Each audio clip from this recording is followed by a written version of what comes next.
Capítulo 71. Aunque el Senado estaba empleando una estrategia de espera indefinida para tomar a Pompeyo, no todo estaba detenido. Como había dos tribunos de la plebe que fueron destituidos por su vinculación con Catilina, era necesario elegir a sus reemplazantes. La fecha para las elecciones parciales se fijó una semana después del discurso de Pompeyo. No era algo inusual elegir a alguien para reemplazar a quienes habían perdido su elegibilidad antes de comenzar su mandato. El Senado no prestaba mucha atención a estas elecciones para elegir a solo dos tribunos. Su atención seguía centrada en Pompeyo. Sin embargo, ocurrió un gran evento que desvió la atención del Senado de Pompeyo.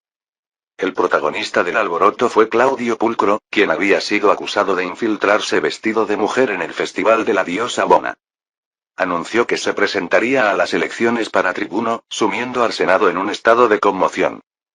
La persona que recientemente había sacudido Roma volvía a estar en el centro de la controversia. Al principio, el Senado pensó que Pulcro solo estaba diciendo tonterías. ¿Cómo podía la familia Claudia, una de las más nobles de Roma, presentarse para un cargo destinado a los plebeyos? El Senado lo ignoró, pensando que solo buscaba atención. Sin embargo, Pulcro, siguiendo el consejo de Marcus, renunció a su estatus patricio al ser adoptado por un plebeyo. Este método sin precedentes causó un tremendo impacto en el Senado. Esto es un insulto al Senado. Que el linaje más puro y noble de Roma se convierta en plebeyo. Esto es una humillación para todos los patricios.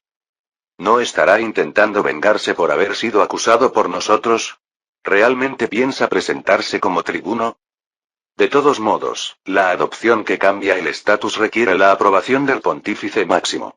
Incluso César no aprobaría algo tan absurdo. Después de todo, César también pertenece a la distinguida familia Julia. Por supuesto. Esto terminará siendo solo un alboroto pasajero. El Senado esperaba que ni siquiera César aceptara tal acto.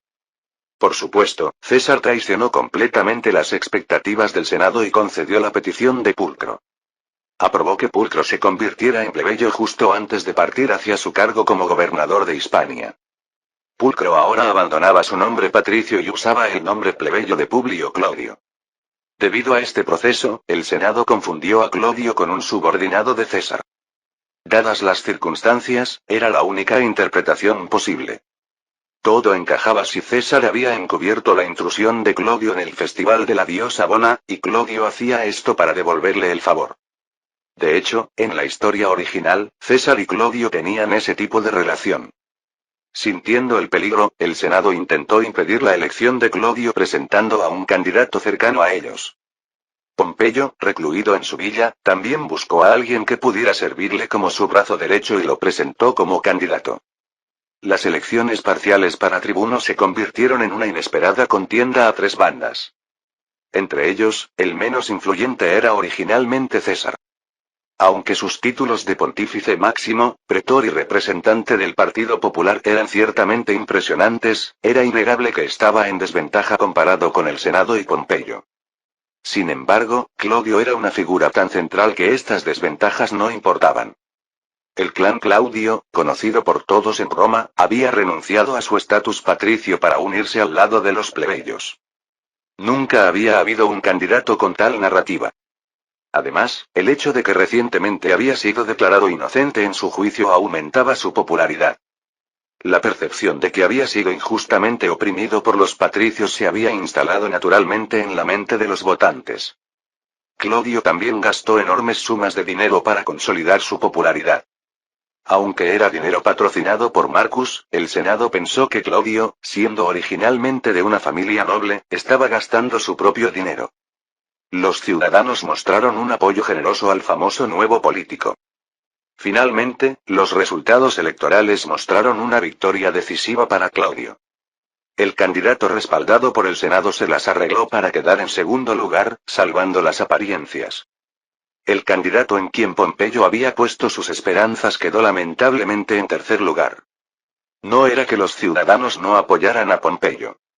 Había dos razones principales. La primera era que el candidato se había presentado con demasiada prisa antes de las elecciones parciales. Por ello, los ciudadanos no tuvieron tiempo suficiente para reconocerlo como el candidato respaldado por Pompeyo. La segunda razón era la falta de presencia del candidato. Dado el corto período de campaña electoral, la notoriedad del candidato tenía inevitablemente una gran influencia. La elección de Clodio era un buen ejemplo de ello. El problema era que Pompeyo había buscado un candidato que pudiera manejar a su antojo. Naturalmente, la presencia del candidato tenía que ser débil. El hecho de que tal candidato hubiera quedado en tercer lugar demostraba, inversamente, la popularidad de Pompeyo. Profundamente desanimado por este resultado, Pompeyo no salió de su villa ni un solo paso hasta su desfile triunfal. Desde la perspectiva del Senado, justo cuando se habían librado de la carga que representaba Pompeyo, surgió un obstáculo inesperado. Una sensación de inquietud comenzó a surgir. Y Clodio pronto demostró que las preocupaciones del Senado no eran infundadas. La primera orden que Clodio recibió de Marcus fue aprobar el plan para las provincias orientales. Como también era una prueba para medir sus capacidades, no le indicó un método específico. Sin embargo, le dio instrucciones estrictas de no tocar nada excepto el plan provincial entre las solicitudes de Pompeyo. Esto se debía a que planeaba usar la distribución de tierras como una carta útil más adelante, y también porque era beneficioso que Pompeyo sufriera un poco más.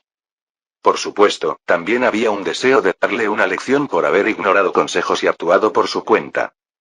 Clodio siguió fielmente las órdenes de Marcus. Criticaba sin reservas al Senado en cada asamblea popular. Como no tenía intención de entrar al Senado después de terminar su mandato como tribuno, la intensidad de sus declaraciones era mayor de lo imaginable. Ciudadanos. Roma está sumida en un caos sin precedentes. Los proyectos de ley que deberían aprobarse se acumulan como montañas. ¿Saben por qué? Porque el Senado y Pompeyo están luchando por el control. Y los únicos que sufren las consecuencias son los ciudadanos honestos. Un agente que Clodio había plantado previamente levantó la mano y lanzó una pregunta preparada. ¿Pero el Senado no ha aprobado recientemente varias leyes de reforma? Eso fue solo una medida temporal para ganar el apoyo de los ciudadanos. ¿Saben de dónde se supone que vendrían los recursos para reducir las deudas de los deudores? De las provincias orientales. Si el dinero no llega de allí, aunque se hayan aprobado las leyes de reforma, no se asignará un presupuesto para ejecutarlas. Se convertirán en meras promesas vacías. Los ciudadanos se agitaron ante la provocación de Clodio. Cuando Pompeyo hablaba sobre las provincias orientales, honestamente no entendían bien. Pero ahora que se les explicaba vinculándolo con sus propios intereses, comprendían de repente la gravedad del problema. Especialmente los ciudadanos que habían recibido promesas de reducción de deudas pero aún no habían disfrutado de sus beneficios mostraban actitudes urgentes. Entonces las reformas prometidas el año pasado podrían no implementarse. Lo que es seguro es que la implementación se retrasará indefinidamente. Sin presupuesto, es imposible ejecutarlas. Estamos siendo sacrificados en la lucha de poder entre el Senado y Pompeyo. Por eso me atrevo a proponer que debemos aprobar el plan para las provincias orientales basándonos en la ley Hortensia, que establece que las decisiones de la Asamblea Popular no requieren la ratificación del Senado. Los intereses de los ciudadanos no deben ser rehenes de las luchas de poder de las élites. Yo, Clodio, me comprometo con todas mis fuerzas a ser el escudo que proteja sus derechos. La apasionada declaración de Clodio fue respondida por los ciudadanos con un rugido ensordecedor. El clamor que se extendió desde el foro romano fue tan fuerte que aturdió los oídos de los senadores que estaban lejos. Incluso los centinelas que custodiaban las puertas cercanas se sorprendieron. Los ciudadanos recibieron sinceramente la aparición de un tribuno que se pondría inequívocamente de su lado. Clodio inmediatamente redactó una ley para aprobar la organización de las provincias orientales. Observando esta escena, Catón se frotó la frente y se lamentó. ¿Hemos creado a un loco?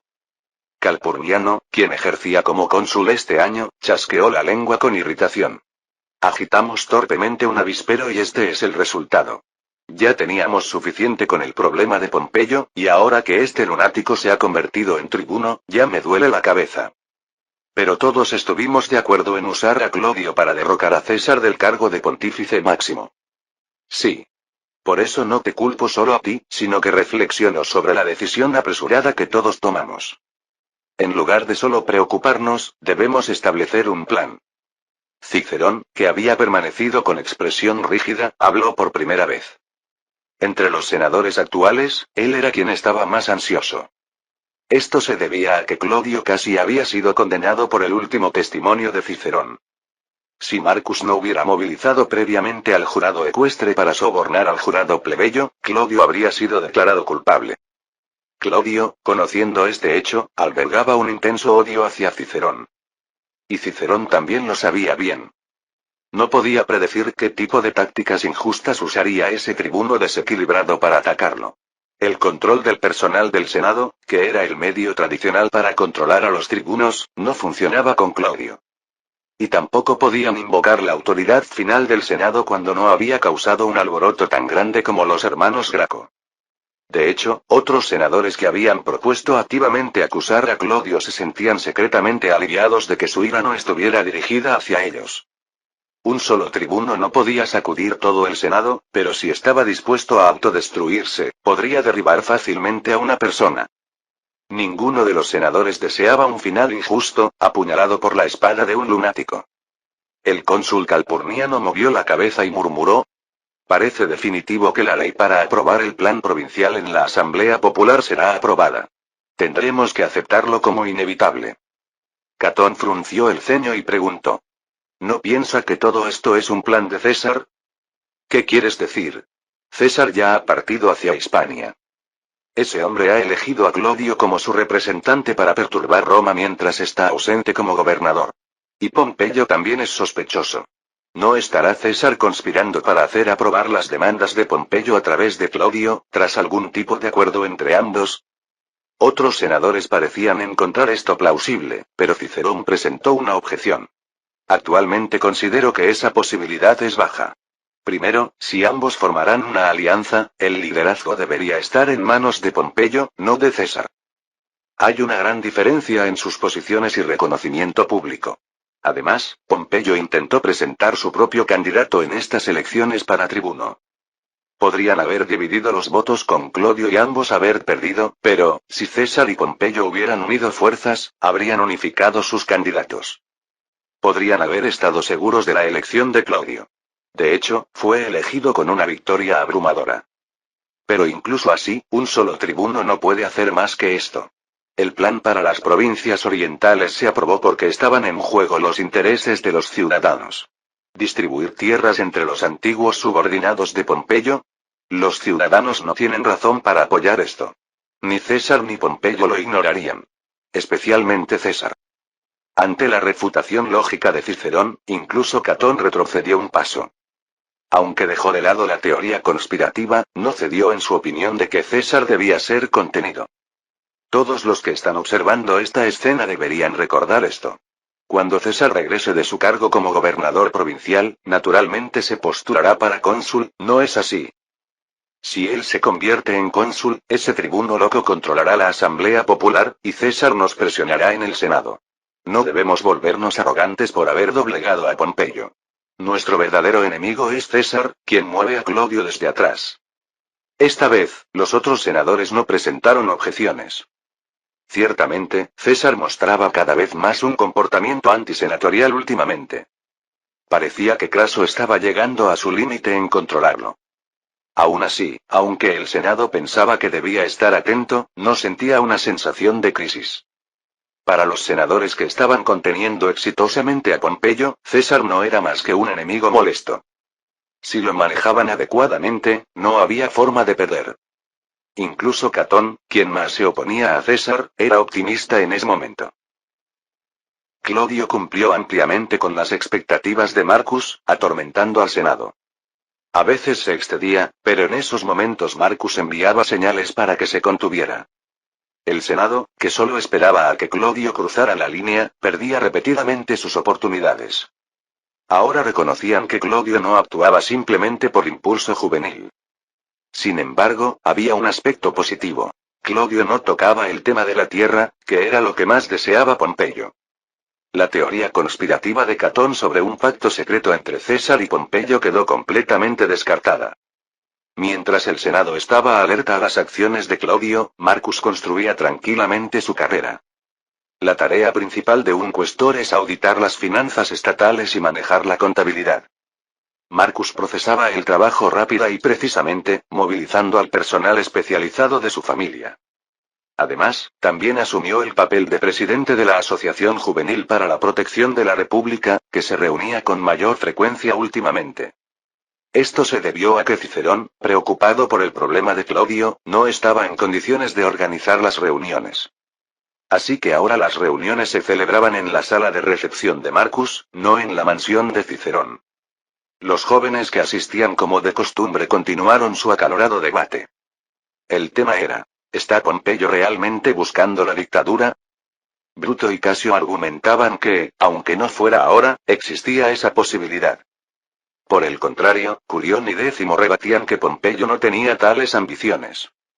Después de que cada uno expusiera su opinión, todas las miradas se dirigieron a Marcus. Personalmente, creo que el señor Pompeyo no tiene tales ambiciones. Mantengo una relación personal con él, y el señor Pompeyo valora más el honor y la gloria individual que la ambición. Si realmente hubiera pensado en la dictadura, no habría disuelto su ejército. Bruto, inclinando la cabeza con curiosidad, preguntó: Entonces, ¿considera que el inocente señor Pompeyo ha sido víctima de la decisión del Senado? No necesariamente. Los senadores probablemente no lo están conteniendo porque realmente crean que el señor Pompeyo quiera establecer una dictadura. Ya veo. Lo había intuido vagamente. Aunque parezca cruel, esta también es una elección inevitable para el bien de la República. El inteligente Bruto comprendió inmediatamente las palabras de Marcus. Incluso llegó a defender la elección del Senado. Casio pensaba igual. Se percibía su convicción de que, por el bien de la República, era inevitable que hubiera una o dos víctimas injustas. Marcus ocultó una sonrisa amarga tras su copa de vino diluido. Esos dos aceptarían gustosamente el sacrificio incluso si ellos fueran las víctimas. Por eso son temibles quienes poseen creencias ciegas. Claro, por eso apuñaló a quien lo trató como a un hijo y le salvó la vida 2 veces.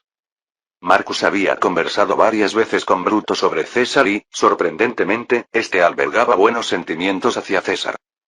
Dijo que, aunque le molestaban los falsos rumores de ser hijo ilegítimo de César, no detestaba a César mismo.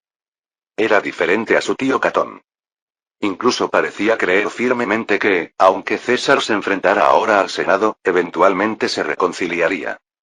Es decir, Bruto había asesinado por sus convicciones a alguien por quien sentía aprecio personal. Tales actos fueron comunes incluso en la era moderna hasta la Guerra Fría, así que no era sorprendente. Sin embargo, fue una oportunidad para recordar la lección de ser extremadamente cauteloso. Ser asesinado como César era un futuro que podría aguardar también a Marcus algún día. A lo largo de la historia, la forma más común en que los poderosos perdían la vida era mediante el asesinato. Aunque Espartaco estuviera a su lado, no quería vivir escondido tras guardaespaldas, preocupado por el asesinato toda su vida. Ese pensamiento se intensificó al ver a estos jóvenes apasionados que creían que los dictadores debían ser asesinados. Un método para tomar el poder sin provocar la indignación de los republicanos y reducir el riesgo de asesinato. Aunque parecía improbable que existiera un método tan conveniente, no era completamente imposible. Sin embargo, las condiciones previas eran extremadamente exigentes, y para el Marcus actual, había muchas montañas que escalar. Después de la reunión, Bruto, Casio y Décimo se marcharon, pero Curión permaneció. Había mencionado previamente que tenía algo que pedir, pero incluso estando solos, tardaba en hablar. Marcus, impaciente, preguntó primero: ¿No dijiste que tenías algo que pedirme? Ah, sí. Verá, sé que es muy vergonzoso hacer esta petición. Pero como sé que usted tiene la capacidad de resolverlo fácilmente, me atrevo a decírselo a pesar de mi vergüenza. Marcus asintió para que continuara. Curión respiró profundamente y prosiguió. Tengo un amigo con quien he sido cercano desde la infancia. También proviene de la nobleza plebeya, pero, lamentablemente, su padre fue asesinado por los partidarios de Mario cuando él era pequeño. Así que desperdició su talento natural, vagó causando problemas, y como tenía que mantener a su familia, acumuló deudas en varios lugares. Aunque finalmente maduró, ya había acumulado demasiadas deudas como para atreverse a pagarlas. ¿No podría utilizar el sistema de rehabilitación personal que se ha propuesto? Ese sistema, tengo entendido, requiere ingresos continuos actualmente.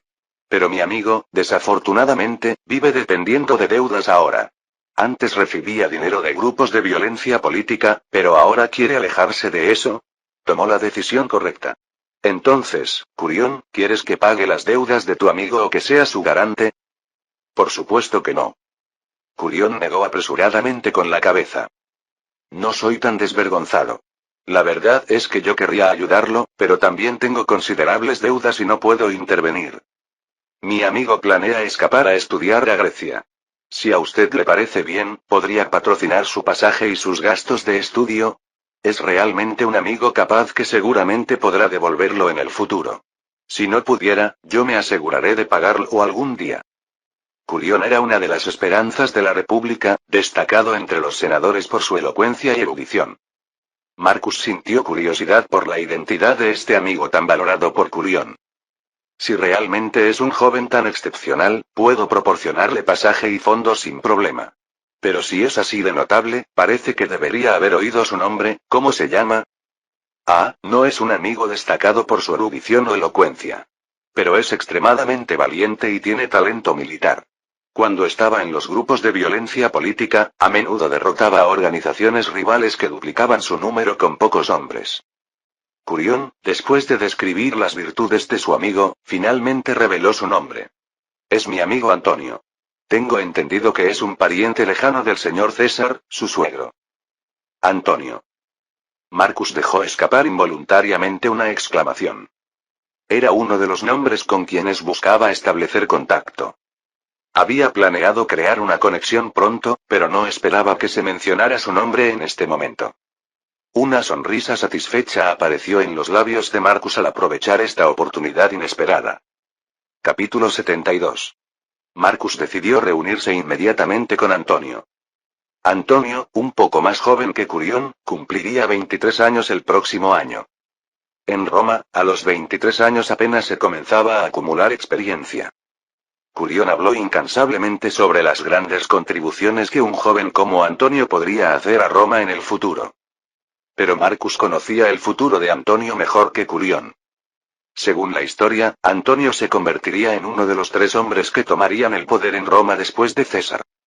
Junto con Octaviano y Lépido, formaría el segundo triunvirato, desataría una ola de violencia en Roma y eventualmente llegaría a una posición donde dividiría Roma con Octaviano. Establecería una relación con la famosa Cleopatra de Egipto e intentaría derrocar a Octaviano, pero esto se convertiría en su error fatal, llevándolo a la ruina. Antonio no era un gran estratega ni un político excepcionalmente hábil que pasaría a la historia. Aunque extremadamente valiente y con excelentes habilidades tácticas de mando, carecía de las cualidades de un emperador. Sin embargo, era innegablemente un comandante capaz. El hecho de que no fuera adecuado para ser el líder supremo era precisamente lo que le parecía conveniente a Marcus. Cuantas más cartas útiles tuviera, mejor. Marcus le dijo a Curión que vería a Antonio. Curión, muy complacido, dio instrucciones a uno de sus esclavos. El esclavo salió corriendo rápidamente. Minutos después, el esclavo que acababa de desaparecer regresó con un hombre corpulento. Por la rapidez con que llegó, parecía que había estado esperando fuera de la mansión. Es un honor conocerlo, Antonio, un noble plebeyo, saludó cortésmente primero. He oído mucho de ti por Curión. Soy Antonio. Marcus lo miró desde su asiento. Primera impresión. Facciones marcadas, ojos llenos de vigor, un aura de fuerza. Encantado. Soy Marcus Craso. Marcus pidió que trajeran otra copa y sirvió personalmente vino diluido. Antonio tomó la copa respetuosamente al sentarse. No carecía de modales como para mostrar rigidez ante quien le ofrecía patrocinar sus estudios en el extranjero. Antes de beber, Antonio expresó su gratitud. Muchas gracias por atender esta desvergonzada petición. Patrocinar a un talento excepcional es casi un deber de la nobleza romana. No te preocupes demasiado. Y como eres un amigo cercano de Curión, no eres un extraño para mí, así que no te sientas presionado. Marcus sutilmente honraba a Curión. Como era de esperar, el rostro de Curión, que escuchaba la conversación, se iluminó. Gracias a usted, puedo respirar tranquilo. Realmente se lo agradezco. ¿Qué habrías hecho si me hubiera negado? En ese caso, habría pedido ayuda a alguien más con quien tenga relación. Como el señor Pompeyo o el señor Cicerón. Pero si tú también tienes muchas deudas, está bien que solo te preocupes por tu amigo. Si quieres, podría incluirte en algún negocio rentable. Ah, no, está bien. Ya tengo planes para el pago de mis deudas. Curión dejó la frase inconclusa con una sonrisa ambigua. En realidad, las deudas de Curión no eran solo un poco elevadas. Tenía una deuda enorme, comparable a la de César a su misma edad. Sin embargo, mostraba una actitud relajada, como si tuviera algún respaldo. Marcus, conociendo las futuras acciones de Curión, tenía una idea al respecto. Pero para otros, la fuente de la confianza de Curión seguía siendo un misterio. Marcus asintió fingiendo ignorancia y volvió a dirigirse a Antonio. Entonces, Antonio, dijiste que planeabas estudiar en Grecia. ¿Qué piensas estudiar específicamente? Por ahora, planeo estudiar retórica. ¿Retórica? Supongo que estás pensando en una carrera política. No estoy seguro. En realidad, voy a Grecia porque se me hace difícil permanecer en Roma. Antonio reveló honestamente su situación actual. Su actitud de reconocer limpiamente la verdad sin presumir resultaba agradable. Marcus decidió recomendarle el camino más adecuado para él. Sonrió y preguntó. ¿De qué serviría que un talento como el tuyo estuviera aburrido en Grecia estudiando retórica? Cada persona tiene áreas en las que encaja bien y otras en las que no. Me enorgullezco de tener buen ojo, y creo que te quedaría mejor una armadura que una toga. ¿Has considerado ganar experiencia en el ejército? El ejército, no es que no lo haya pensado.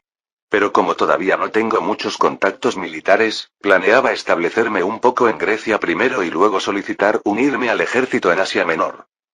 ¿Por qué dar ese rodeo?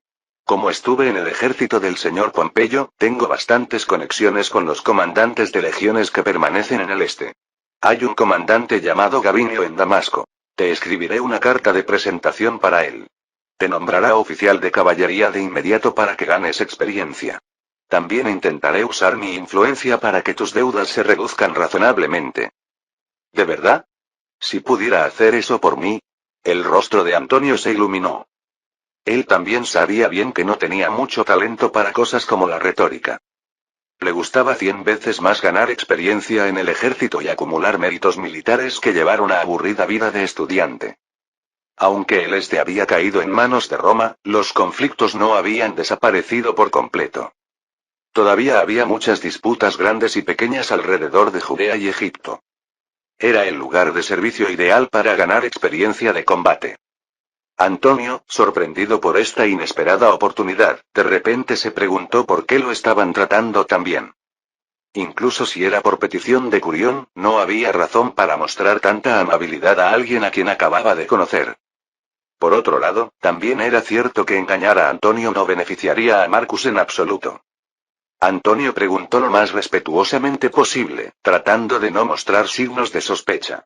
Si no es una impertinencia, podría preguntarle, ¿qué ve en mí para ofrecerme tal patrocinio? Piénsalo como una inversión. Aunque me retiré después de entrar al Senado, sigo juzgando a las personas con la visión de un comerciante. Y como dije antes, me enorgullezco de tener un ojo más agudo que cualquiera para juzgar a las personas. En mi opinión, tienes potencial para llegar lejos. Creo que es mejor para ambos si ofrezco mi favor cuando puedo hacerlo. Pero, ¿qué pasa si no crezco tanto como espera? Entonces tendré que admitir simplemente que mi juicio fue malo. A cambio, tengo una petición para ti. Si algún día necesito tu fuerza, te contactaré, y no debes rechazar mi llamado.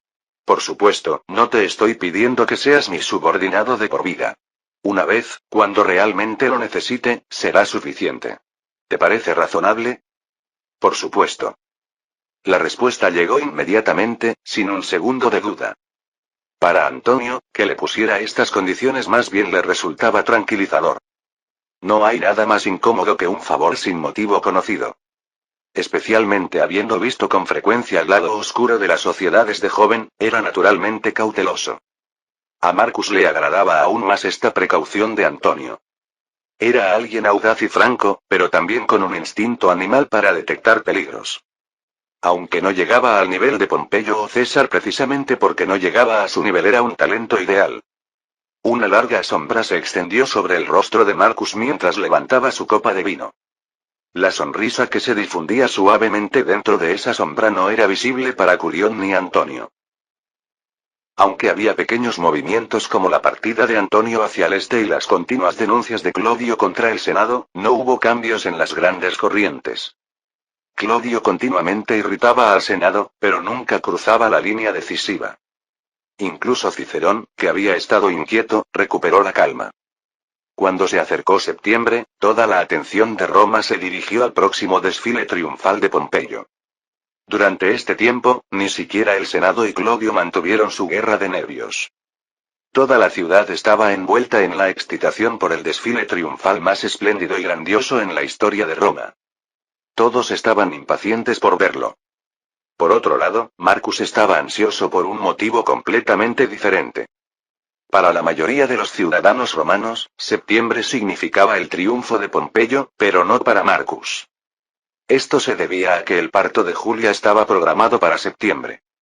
Cuando agosto terminó, Marcus estaba tan preocupado que no podía concentrarse en su trabajo. Al principio, había estado seguro de que aunque Julia muriera en el parto según la historia, con preparativos minuciosos todo estaría bien. Pero cuando Julia comenzó a mostrar su embarazo, notaron que algo era extraño. Selinia, también embarazada, fue la primera en sentir la diferencia. Comentó que Julia parecía estar creciendo más rápido. Al principio pensaron que era solo una impresión, pero con el tiempo se hizo evidente que algo era visiblemente diferente.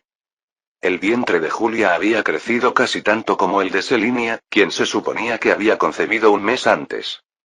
Solo había una conclusión posible. Parece que está embarazada de gemelos. Cuando el médico dio su diagnóstico, las preocupaciones de Marcus literalmente se duplicaron. No estaba seguro de si Julia podría soportar dar a luz no a uno, sino a 2 bebés. Finalmente, Marcus adquirió conocimientos sobre el parto y el cuidado de la salud de la madre cada 2 meses y se los transmitió a Julia. En esta época había demasiados remedios caseros incorrectos, así que Marcus tenía que supervisarlo todo. Julia, cuando estás embarazada de gemelos, es especialmente bueno beber más agua y comer más. Y ácido fólico y hierro, bueno, de todos modos no sabrías qué son. En fin, debes comer frutas ricas en nutrientes buenos para el cuerpo. Y debes mantener un nivel adecuado de actividad, así que haz caminatas ligeras todos los días y... Además, prestaron especial atención a la higiene y desinfectaron con agua hirviendo y jabón todos los objetos que Julia usaba. Como los gemelos también tienen mayor probabilidad de nacer prematuramente, desde agosto alojaron permanentemente médicos y parteras en la mansión. A pesar de todos estos preparativos, cuando llegó septiembre, la ansiedad alcanzó su punto máximo. Ni siquiera notaba el fervor de las calles por el próximo desfile triunfal. A principios de septiembre, el clima de Roma seguía siendo cálido, aunque el intenso calor había disminuido ligeramente. Y finalmente llegó el día tan esperado y a la vez temido. Cuando Julia comenzó a tener contracciones, las parteras que esperaban la llevaron inmediatamente al dormitorio. Marcus no asistió a la reunión del Senado y deambulaba inquieto por el atrio frente al dormitorio. Estará bien, señor. Selinia también dio a luz sin problemas el mes pasado. Espartaco, a su lado, ofreció palabras de consuelo, pero Marcus recordaba claramente la vergonzosa conducta que él mismo había mostrado el mes anterior. Recuerdo que estabas más ansioso que yo. Bueno, eso. Además, Julia está dando a luz gemelos. ¿Qué pasará si algo sale mal? Marcus murmuró con una mezcla de ansiedad, inquietud y un toque de impotencia. Viendo esto, Danae trajo una toalla y se la ofreció. Señor, está sudando demasiado. ¿Ah, sí? Marcus, que ni siquiera se había dado cuenta de que estaba empapado en sudor, tomó la toalla y se secó descuidadamente la cara. El mes pasado le dije lo mismo al señor Espartaco, pero ponerse nervioso aquí no cambiará nada. Creo que sería mejor que descansara un poco mientras espera. Ah, sí. Tienes razón. Entonces, ¿por qué no descanso un poco mientras espero? Justo cuando Marcus se disponía a seguir el consejo de Danae, se escuchó el llanto de un bebé desde el dormitorio, haciendo que se detuviera en seco. ¿Ha nacido? Con el rostro iluminado, se dirigió instintivamente hacia el dormitorio, pero Danae lo detuvo suavemente por el borde de su ropa. Señor, el parto aún no ha terminado. Ah, claro. ¿Son gemelos? Aún así, el hecho de que al menos uno hubiera nacido sano alivió un poco la tensión. Normalmente, en el caso de gemelos, cuando uno nace, el parto del segundo progresa rápidamente. A veces puede terminar en cuestión de minutos. Quería entrar en el dormitorio inmediatamente para decirle a su esposa que había hecho un buen trabajo. Reprimiendo su ansiedad, Marcus continuó dando vueltas por el atrio hasta que se escuchó el llanto del segundo bebé. Incluso después de que terminó el parto, Marcus no pudo entrar inmediatamente al dormitorio. Tan pronto como recibió el permiso del médico que supervisaba la situación, Marcus entró y vio a Julia acostada. Su rostro estaba tan demacrado que parecía haber sufrido todas las tribulaciones del mundo en un solo día. Sin embargo, en sus labios flotaba la sonrisa más radiante que jamás había visto. Julia. ¿Cómo te sientes? ¿Estás bien? Señor Marcus, se ve terrible. Julia, empapada en sudor, hizo una broma con una débil sonrisa. El hecho de que le quedara al menos esa energía hizo que Marcus suspirara de alivio. Era diferente de la historia. Tanto Julia como los bebés estaban a salvo. Solo entonces, capaz de observar con calma sus alrededores, Marcus dirigió su mirada hacia los bebés que sostenía la partera. ¿Son ellos? Sí. Los hijos que di a luz, nuestros hijos. ¿Realmente me he convertido en padre? Cuando Marcus se acercó, la partera movió ligeramente los brazos para que pudiera ver bien las caras de los bebés. Felicidades. Ambos están muy saludables. Y sorprendentemente, aunque son gemelos, son de sexos diferentes. El primero en nacer fue una niña, y el segundo un niño. Yo misma he asistido a muchos partos, pero los casos de gemelos de distinto sexo se pueden contar con los dedos de una mano. ¿Gemelos fraternos? Los ojos de Marcus se abrieron de par en par ante este resultado completamente inesperado. Solo había considerado la posibilidad de 2 niñas o 2 niños, pero nunca imaginó que tendría tanto una hija como un hijo. Marcus se lavó bien el cuerpo y las manos, y tomó a su hija de la partera. Era tan ligera que casi no sentía su peso, y de una suavidad increíble. No le pasaron por la mente pensamientos sobre cómo estructurar la sucesión ahora que tenía tanto un hijo como una hija. Solo sentía amor por la niña en sus brazos y por el otro niño que dormía en los brazos de la partera. Especialmente con su hija en brazos, no podía imaginar ser severo con ella incluso si cometiera algún error. ¿Así es como uno se convierte en un padre consentidor de su hija? Marcus, que nunca pensó que tendría tales pensamientos tontos, sonrió y devolvió la niña a la partera. El médico insistió en que Julia debía guardar reposo absoluto durante un día. Si necesitaba levantarse por alguna razón, debía recibir ayuda. Eran palabras tan obvias que Marcus y Julia asintieron inmediatamente. Marcus susurró palabras de amor y gratitud sin reservas a su esposa, que había trabajado el doble que los demás. Aunque mañana volvería a ser el de siempre, hoy quería embriagarse con la emoción intensa que sentía. Finalmente, Marcus contempló interminablemente a sus 2 hijos y a Julia hasta que el médico sugirió que era mejor retirarse. Capítulo 73. La noticia del nacimiento de gemelos de diferente sexo en la familia Craso llegó acompañada de regalos de felicitación de todos los sectores. Pompeyo envió una estatua de la diosa Juno, protectora del parto y la crianza. Cicerón obsequió una felicitación escrita en nada menos que 10 páginas de pergamino deseando que los niños crecieran sanos. Sin embargo, al leer el contenido, resultó que el mensaje principal era que esperaba que el hijo de Marcos se volviera tan inteligente como él. Julia no pudo contener la risa ante una felicitación tan típica de Cicerón. Mientras Julia se concentraba en su recuperación posparto y Marco cuidaba de los recién nacidos gemelos, se celebró el desfile triunfal de Pompeyo. Marco no participó en el desfile triunfal alegando que debía cuidar de Julia y los niños. Aunque Craso y Julia lo lamentaron bastante, a Marco no le importó. Ahora mismo, este es el desfile triunfal del señor Pompeyo, no el mío, así que no me resulta una pérdida. Algún día podré celebrar mi propio desfile triunfal por mis propios méritos. ¿En serio? Si eso es lo que piensas, no tengo ninguna objeción.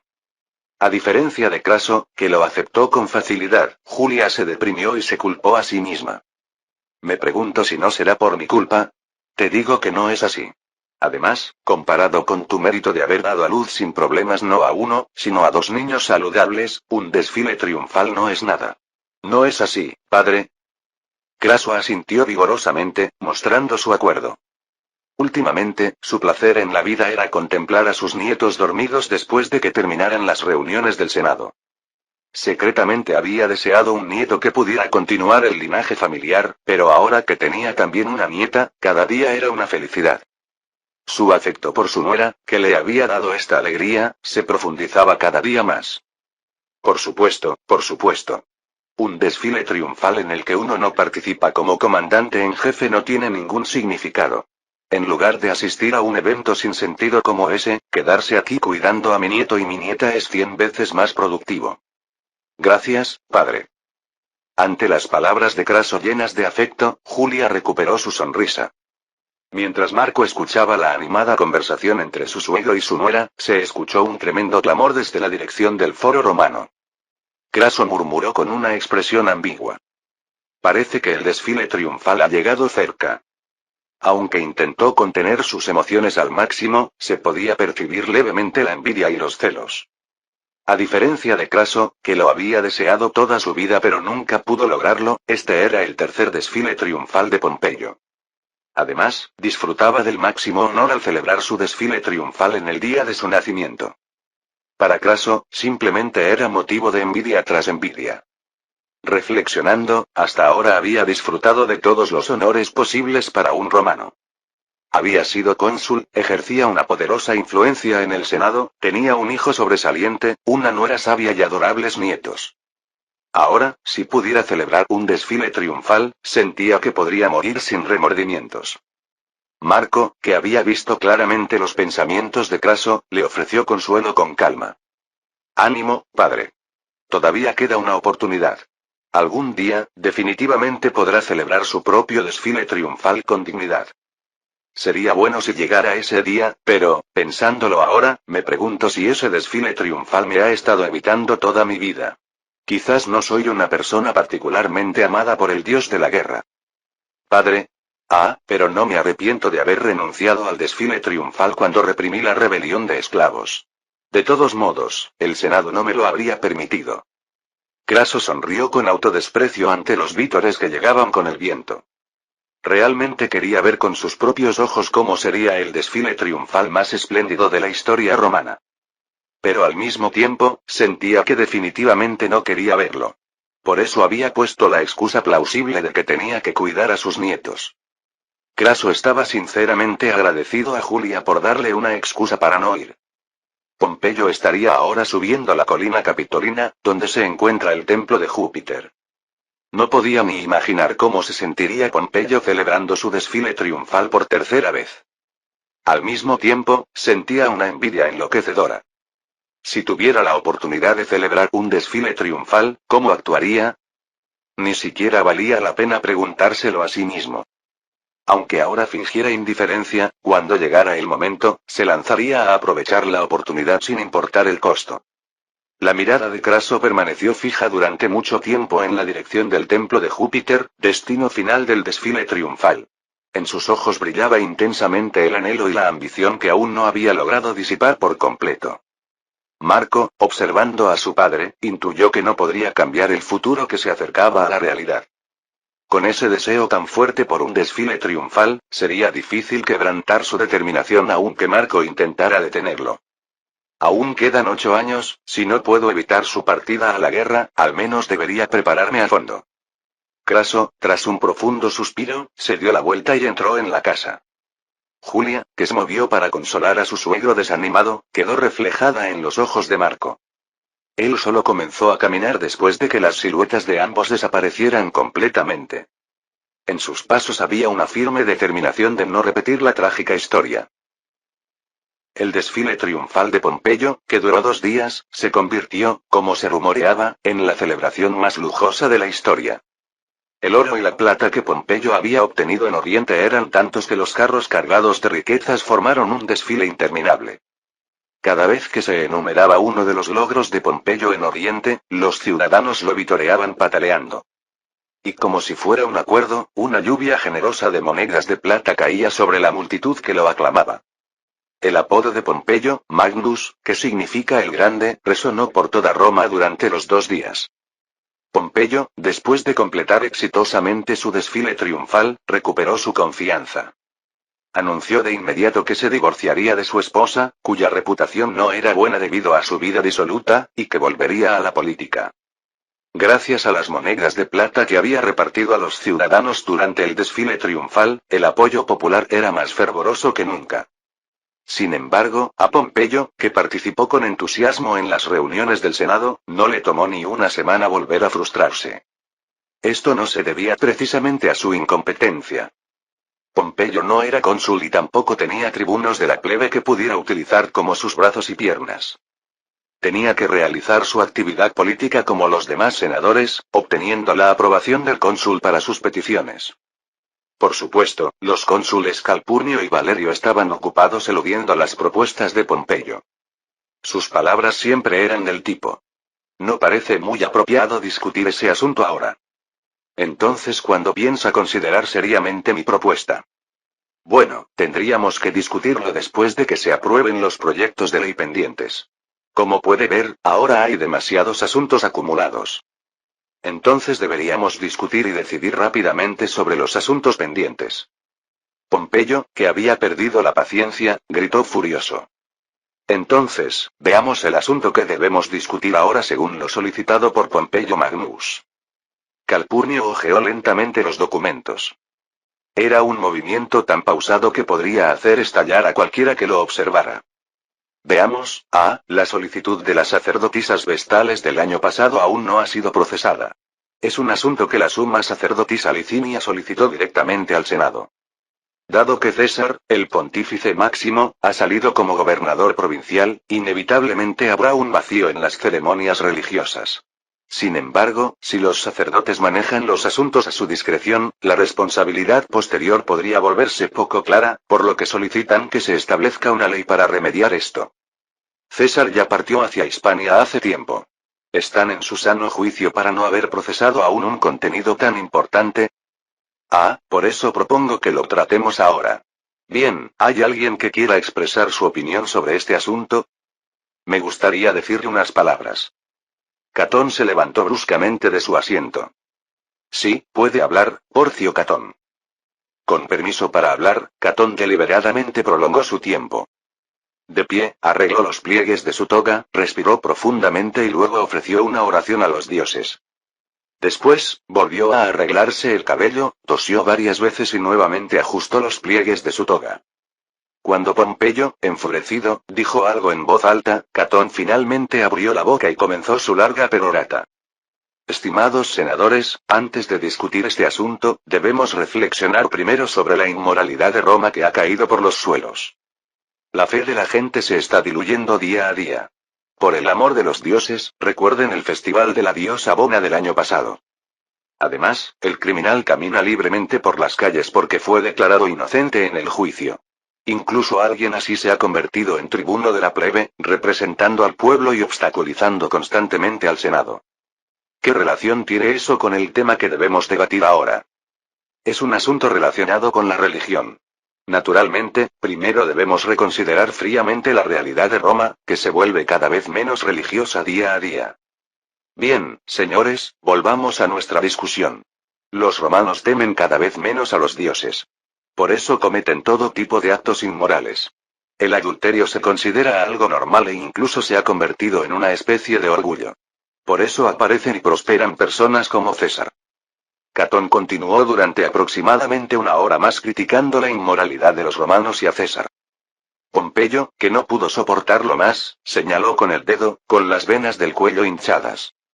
Esto es una clara obstrucción del procedimiento. Cónsul, haga que Catón detenga su discurso. Catón saltó y protestó. Obstrucción del procedimiento. Estoy explicando claramente el trasfondo de por qué ocurren estas cosas. Creo que Catón tiene razón. El cónsul Calpurnio sutilmente tomó partido por Catón. Recibiendo la señal para continuar, Catón esbozó una sonrisa triunfal y continuó. En una era así, marcada por el libertinaje, la codicia y la lujuria, alguien como César es elegido pontífice máximo. Vivimos en una Roma donde la moral ha desaparecido. Siempre ajusto el estándar de mi vida al de mi ilustre bisabuelo. Él nunca codició a la mujer de otro, era más devoto que nadie y ardía con toda la pasión de su vida por el orden de la República. Así es como quiero vivir. Si él hubiera visto a Roma transformarse en algo tan feo y sucio, definitivamente no se habría quedado quieto. Pero no he podido detener esta corriente. Solo me queda la tristeza y la vergüenza. Si Roma pudiera volver al pasado, no me importaría ahogarme en el río Tíber ahora mismo. No, ese es el único deseo de Catón. Ahora yo también tengo un deseo intenso, Catón. Pompeyo se levantó de un salto y exclamó. Que tu deseo se cumpla ahora mismo. ¿Entendido? Ahora mismo. Catón, sin prestar atención a la reacción de Pompeyo, rugió. Esto no puede seguir así. Nuestra Roma no puede seguir por este camino de corrupción. Por supuesto, aún no es demasiado tarde. Por lo tanto, lo primero que debemos hacer es... El largo discurso de Catón no cesó hasta que el sol, que había alcanzado su cenit, comenzó a ponerse hacia el oeste. Pompeyo, enfurecido hasta la coronilla, se levantó bruscamente. Veamos hasta cuándo pueden seguir administrando la nación de esta manera. Cuando él abandonó la sala de reuniones, otros senadores también se escabulleron bostezando. El discurso de Catón terminó cuando el sol se había puesto completamente y era hora de clausurar la reunión. Las únicas personas que quedaron hasta el final fueron el cónsul Calpurnio, el protagonista del discurso, Catón, y Marco, quien se esforzaba por cuidar su imagen. En la siguiente reunión, y en la siguiente, los largos discursos de Catón no cesaron. Originalmente, debido a su personalidad inflexible y su excesivo énfasis en la integridad, no gozaba de gran popularidad entre el público. Por eso tampoco había sido elegido para cargos superiores a cierto nivel. Lo que le permitía ser considerado una figura central en el Senado era precisamente su resistencia de acero. Con una resistencia incansable y una voz que no se detenía, podía hablar durante días sin parar. Por eso no tenía sentido que Pompeyo presionara al cónsul para procesar los proyectos de ley. Porque Catón paralizaba el Senado con sus discursos que no terminaban hasta el atardecer.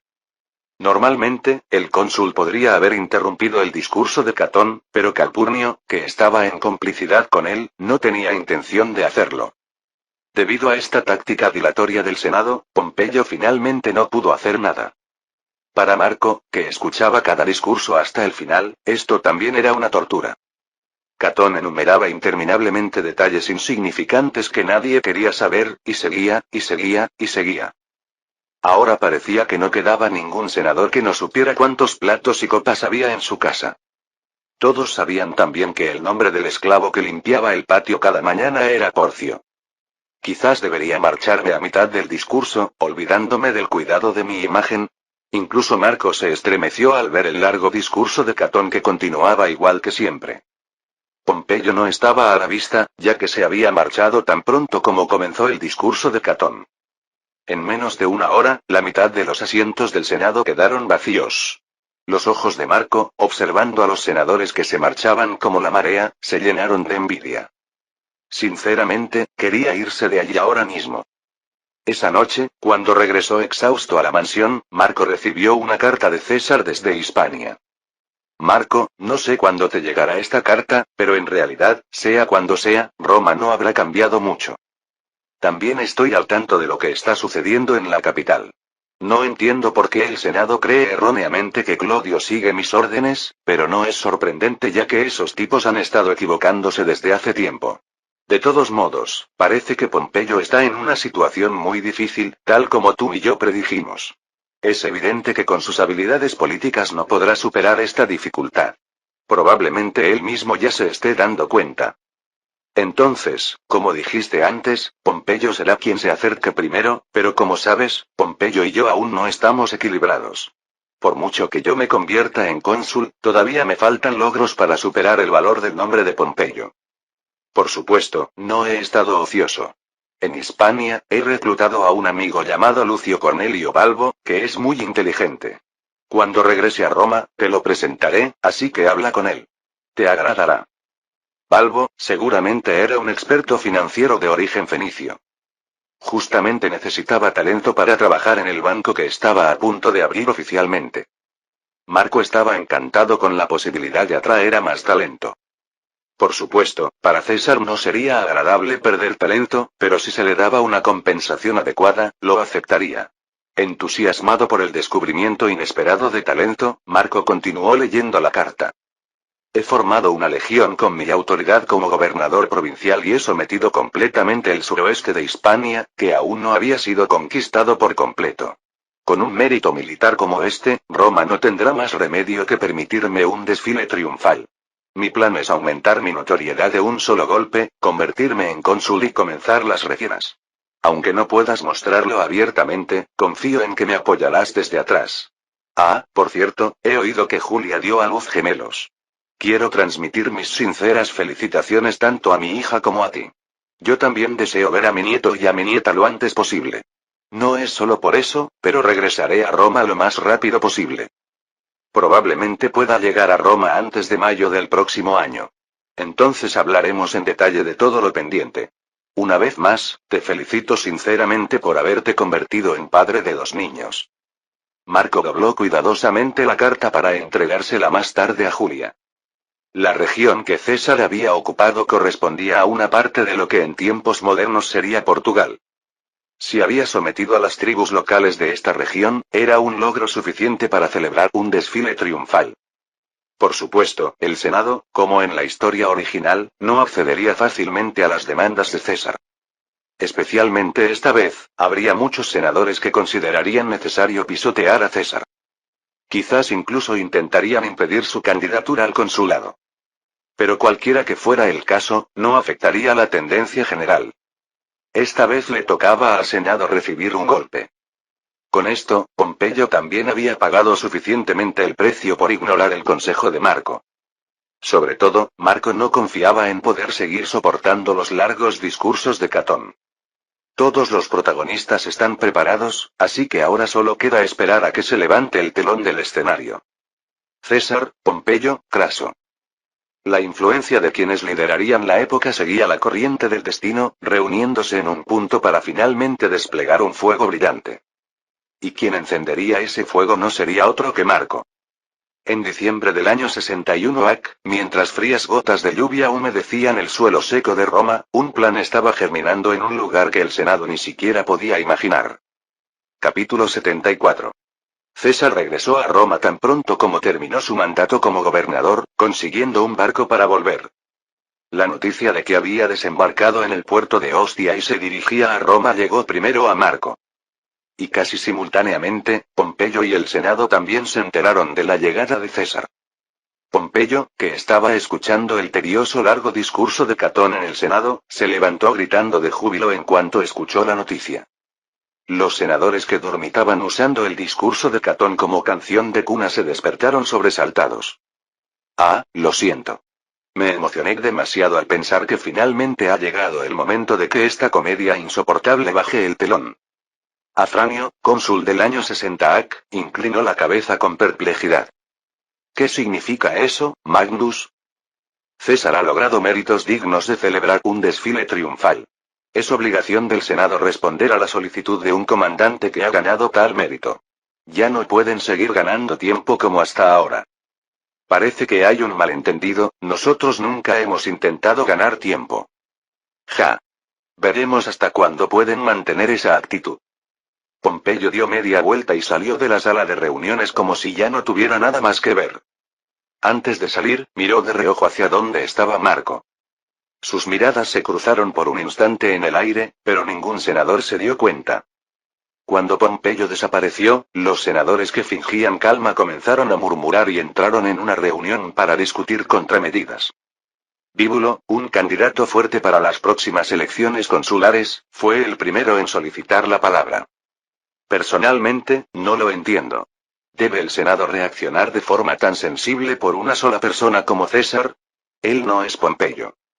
Precisamente porque es diferente a Pompeyo es más peligroso. Catón respondió con el ceño fruncido. Bíbulo, recuerde lo que César ha dicho hasta ahora en el Senado. Pompeyo puede haber ignorado al Senado, pero nunca lo consideró como algo que derribar. Por eso es posible una coexistencia mínima. Pero César se ha movido constantemente con el objetivo de socavar la legitimidad y autoridad del Senado. Este hombre es diferente a Pompeyo. Pero no hay necesidad de estar tan tensos. Piense en Clodio, que está actuando como un loco en la Asamblea Popular. A pesar de mostrar tanta hostilidad hacia el Senado, lo único que puede hacer es irritarnos. A menos que alguien tenga la influencia y capacidad de Pompeyo, me parece excesivo hacer tanto alboroto por alguien como César. Entre muchos senadores surgieron voces de acuerdo. Esto se debía a que los que consideraban a César como una seria amenaza eran todavía una minoría. Aunque César fuera considerado el líder de los populares y realizara actividades contra el Senado, era otra cuestión si esto era realmente amenazante. Apenas un año antes, había estado a punto de no poder partir como gobernador provincial debido a sus enormes deudas. La imagen de César percibida por los senadores se asemejaba más a la de un playboy endeudado que a la de un peligroso revolucionario. Además, ni siquiera había ocupado el cargo de cónsul todavía. Dar la impresión de que todo el Senado era manipulado por un político tan joven disminuiría el prestigio de los senadores. Especialmente los senadores más ancianos tendían sinceramente a pensar así. Es cierto que César es despreciable. Estoy de acuerdo en que hay que darle una lección. Pero tratarlo como un rival del mismo nivel que Pompeyo me parece excesivo. Exacto. La precaución es buena, pero si nos excedemos, el Senado podría parecer cobarde ante el público. Ante la reacción demasiado optimista de los veteranos, Catón se golpeó el pecho con frustración. ¿Cuántas veces hemos fracasado por responder con tanta debilidad? Canté una y otra vez que debíamos detener a César, ¿y cuál fue el resultado? No pudimos evitar que se convirtiera en pontífice máximo, y fue elegido cómodamente como pretor. Y ahora ha logrado méritos suficientes en la provincia para celebrar un desfile triunfal. Escipión, del clan Mételo, una de las familias más nobles de Roma, chasqueó la lengua con brusquedad. No es que no hayamos podido detenerlo. Fuiste tú, Catón, quien cantó que debíamos contener a César. Estrictamente hablando, aún no hemos intervenido adecuadamente. Por eso les ruego encarecidamente que intervengan apropiadamente en esta ocasión. Ustedes están subestimando demasiado a César. Puede parecer insignificante comparado con Pompeyo, pero entre los de su edad, ¿hay alguien que haya tenido un ascenso similar? Piénsenlo bien. Catón gritó con una voz que transmitía desesperación, no con el tono exagerado de sus largos discursos. Ahora puede parecer más fácil de manejar que Pompeyo, pero ¿qué pasará dentro de 5 años si asume el consulado esta vez? Después de que los jóvenes populares que siguen a César entren en masa al Senado. Para entonces, será demasiado tarde para lamentar que deberíamos haberlo aplastado antes. Así que por favor, escuchen mi opinión esta vez. Por el bien de la República, para proteger el honor del Senado. El apasionado llamamiento de Catón conmovió también el corazón de los veteranos. También influyó el hecho de que Catón había sido quien más había contribuido a contener a Pompeyo. En reconocimiento a su mérito, el Senado acordó adoptar la opinión de Catón esta vez. Por supuesto, no todos apoyaban la opinión de Catón. Cicerón estaba secretamente descontento con la tendencia actual del Senado de oponerse por el mero hecho de oponerse. Contener a Pompeyo había sido una elección inevitable. Por eso Cicerón también había estado de acuerdo hasta ese punto. Pero sentía rechazo hacia la idea de reprimir consecutivamente a César después de Pompeyo. A diferencia de Pompeyo, que había sido un semillero de ilegalidades y excepciones, César todavía no había violado la ley ni una sola vez. La orientación política opuesta no era algo a considerar en este asunto. ¿Con qué fundamento se podía regular a alguien que actuaba fielmente dentro del marco de la ley? Cicerón, hombre de leyes, no podía aprobar un uso tan artificial del sistema. Pero tampoco tenía el valor para oponerse ahora que la tendencia general estaba decidida. A pesar de su alta reputación, era muy consciente de su posición como recién llegado. Si se enfrentaba a la facción de los optimates, que formaban la clase privilegiada, su base cuidadosamente construida colapsaría en un instante. No tenía ninguna obligación moral de correr ese riesgo por César. Aún así, lo que no le gustaba, no le gustaba. Acercándose discretamente a Marco, expresó tímidamente su descontento. ¿Crees que la dirección que está tomando esta discusión es correcta? No lo sé. César es tu suegro. Uno pensaría que te parecería injusto que esté siendo oprimido. Marco miró a Cicerón con ojos inexpresivos. Mi suegro ya sabe bien que es odiado por el Senado. Probablemente haya anticipado que el Senado actuaría así. Oh, ¿eso significa que tiene una solución? No lo sé, aunque respeto a mi suegro, hay ciertas áreas políticas en las que no puedo estar de acuerdo con él. No me ha dicho cómo planea responder. Marco no mintió. Aunque sabía qué plan tenía César, hasta este momento no lo había escuchado directamente de él. También era cierto que había aspectos políticos con los que no estaba de acuerdo. César tenía una tendencia a confiar demasiado en sus propias habilidades, en un sentido diferente a Pompeyo.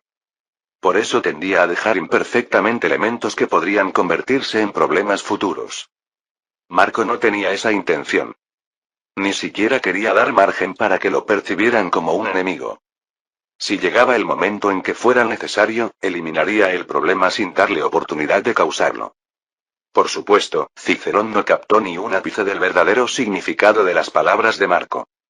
Simplemente pensó que el ferviente republicano Marco no encajaba con César, que estaba contra el Senado. Cierto, tú y César sois políticos opuestos. Si llega el día en que tengas que enfrentarte políticamente al padre de tu amada esposa, tu situación emocional será complicada. Tendré que esforzarme en mediar para que eso no ocurra. Estoy seguro de que César, a diferencia de lo que teme Catón, no intentará excluir completamente al Senado. Yo pienso igual. Catón está reaccionando de forma exagerada por sus sentimientos personales hacia César. Es cierto que César critica el sistema del Senado, pero no dice cosas completamente infundadas. La oligarquía centrada en el Senado había demostrado una eficiencia extrema cuando el territorio de Roma se limitaba a la península itálica. Sin embargo, después de vencer en las guerras púnicas y convertirse en el dominador del Mediterráneo, el territorio se había vuelto demasiado extenso. A medida que Hispania, el norte de África e incluso Grecia cayeron bajo el dominio de Roma, comenzaron a revelarse gradualmente las limitaciones del sistema. Para gobernar un gran imperio, se necesitaba un sistema adaptado a ello. Alguien como Cicerón no podía ignorar esto. El sistema actual del Senado tenía limitaciones. No quería negar este punto. Aún así, Cicerón creía que la oligarquía centrada en el Senado era la esencia de Roma. Su objetivo era mejorar la república para hacerla más eficiente y adaptarla al gran imperio. Creía que, explicando bien este punto, se podría coexistir perfectamente con César. Aunque principalistas como Catón podrían horrorizarse, tales diferencias podrían resolverse con el tiempo.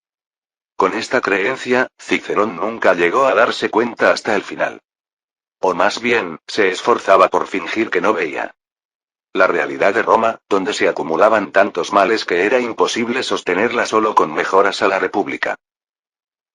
Pompeyo finalmente aceptó la realidad de que no podía superar esta crisis con sus propias fuerzas. Al escuchar la noticia del regreso de César, se dio cuenta naturalmente de que no había otra solución que colaborar con él. Pompeyo finalmente dejó de lado su orgullo y envió una carta a Marco. El contenido de la carta podía resumirse fácilmente. Me gustaría que tú, como yerno de César, nos sirvieras de puente. Por supuesto, en estricto secreto para los senadores. Marco respondió a la carta, que transmitía una urgente ansiedad, diciendo que lo haría. Marco decidió el momento y el lugar. Como César no podía entrar dentro de las murallas servianas, fijó como lugar de encuentro el campo de Marte, al este del río Tíber. Ya que el desfile triunfal comenzaba en este campo de Marte, César también se alojaba actualmente en los alrededores. La fecha se fijó para un mes después. La razón para no reunirse de inmediato era evitar las sospechas del Senado. Catón, que había juzgado que César podría contactar con Pompeyo, los vigilaba atentamente. Era necesaria una operación de camuflaje adecuada para evadir la mirada del Senado. Marco primero obtuvo de Pompeyo la promesa de que seguiría firmemente su plan. Pompeyo, que había probado lo amargo por actuar a su antojo, juró de buena gana que lo haría. A partir de entonces, todo fluyó según el plan. Pompeyo fingió asistir a las reuniones del Senado como de costumbre. Hizo varias declaraciones apoyando a César en el Senado, pero naturalmente fue ignorado. Esto se debía a que el Senado había decidido adoptar exactamente la misma política con César que con Pompeyo. confirmaremos el desfile triunfal de César para el 5º día de agosto, es decir, las 9 de agosto. Para entonces, las elecciones consulares ya habrán terminado, por lo que todos podrán disfrutar alegremente del desfile triunfal. ¿Hay alguien que se oponga? Tan pronto como Afranio terminó de hablar, Pompeyo levantó la mano y se puso de pie. Si el desfile triunfal se fija para agosto, César no podrá registrarse como candidato consular. Esto es un abuso de poder del Senado. Si el desfile triunfal se va a celebrar en agosto, deben permitir que César se registre como candidato en ausencia. Afranio y Catón sonrieron satisfechos. Ya habían anticipado que Pompeyo saldría en defensa de César. Afranio ofreció sin vacilar la respuesta que tenía preparada. Lamentablemente, es exactamente igual que en el caso anterior de Pompeyo. No podemos dar un trato especial solo a César en este caso. La misma ley debe aplicarse en las mismas situaciones. Si no mostramos consistencia, la confianza en el Senado se derrumbará. Oh, me sorprende que aún quedara confianza por derrumbarse. A pesar del sarcasmo de Pompeyo, Afranio se encogió de hombros con naturalidad. La estratagema del Senado no terminaba ahí. No planeaban aceptar la candidatura consular de César tampoco el año siguiente. Planeaban sobornar a los provinciales de Hispania para acusar a César de corrupción antes de las elecciones. Aunque el juicio resultaría en una absolución, siendo acusado no podría ser candidato a cónsul. Sorprendentemente, quien les había dado esta pista sobre este malvado plan había sido Marco. Él argumentó que si César no podía presentarse a las elecciones consulares durante 2 años consecutivos, finalmente cedería ante el Senado. Por supuesto, si César se sometía, el Senado estaba dispuesto a recibirlo generosamente. Marco clarificó su posición al sugerir cómo domesticar a César. Al mismo tiempo, la confianza del Senado en Marco se fortaleció aún más. Había expresado su determinación de no dejarse influir por los sentimientos, incluso tratándose de su suegro. Los ancianos no escatimaron elogios, declarando que Marco era la esperanza para preservar los valores de la República. Ya nadie sospechaba que la familia Craso pudiera ayudar a César. El único que quedaba que podía dar fuerza a César era Pompeyo. Todos en la sala de reuniones lo juzgaron así. Y parecía que ni siquiera Pompeyo tenía una solución efectiva. Durante aproximadamente una semana, defendió persistentemente a César, pero el Senado no cedió en su postura. Finalmente, estalló furioso y abandonó Roma, diciendo que ya no tenía nada que ver con un escenario político tan mezquino. Cuando Pompeyo se retiró a su villa en Alba, el Senado declaró su victoria total. Catón, siempre suspicaz, continuó vigilando los movimientos de Pompeyo y César durante aproximadamente 2 semanas más. Aún así, no se detectaron señales sospechosas. La posibilidad de una alianza entre Pompeyo y César parece inexistente, al menos por ahora. Incluso Catón ahora era optimista sobre la situación. Quedaban menos de una semana para el día de inscripción de candidatos consulares.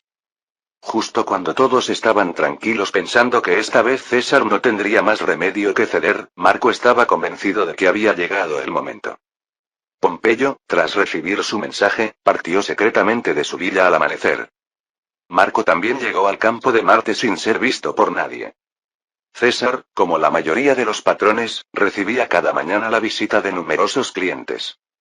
Pompeyo y Marco se mezclaron naturalmente entre estos clientes y establecieron contacto con César. Magnus, bienvenido. Marco, también me alegro de verte. ¿Cómo están mis adorables nietos? Muy bien. Ya han crecido tanto que pueden darse la vuelta por sí mismos. Julia estaba tan emocionada que casi llora. Debería volver pronto a Roma para ver a esos adorables niños. Trajano y Licinia, ¿verdad? A la niña le he puesto el apodo de Sofía. Roma tiene la tendencia de dar nombres muy simples a las mujeres. A mí no me gusta eso. Marco había nombrado a su primera hija Licinia Crasis Sofía. Los nombres femeninos romanos tenían una fuerte tendencia a formarse simplemente añadiendo ia al nombre del clan. Si el clan era Licinio, sería Licinia. Si era Julio, sería Julia. Si era Cornelio, sería Cornelia. Marco no quería dar un nombre tan simple a su hija, a quien amaba profundamente. Por eso le había dado el apodo adicional de Sofía, que significa sabiduría. El nombre de su hijo lo tomó del emperador Trajano, quien había llevado al Imperio Romano a su mayor esplendor. Aunque Trajano no conquistó completamente a los partos, anexó Mesopotamia y ocupó la capital, logrando brillantes hazañas. Era un hombre elegido con la intención de no repetir los errores de su padre y hermano, que murieron en Oriente.